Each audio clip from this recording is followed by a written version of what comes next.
So here, my friend, if you truly love me, then keep in your mind my 3 commitments.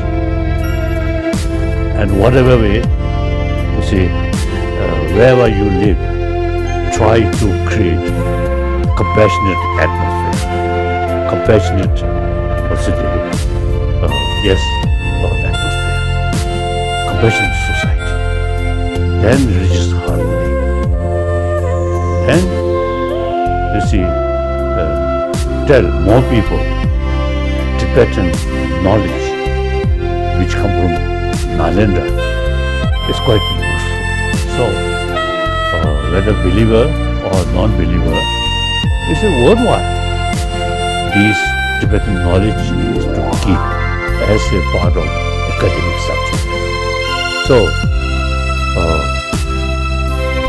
if you practice, if you pay more attention, that's best gift for my birthday. Okay.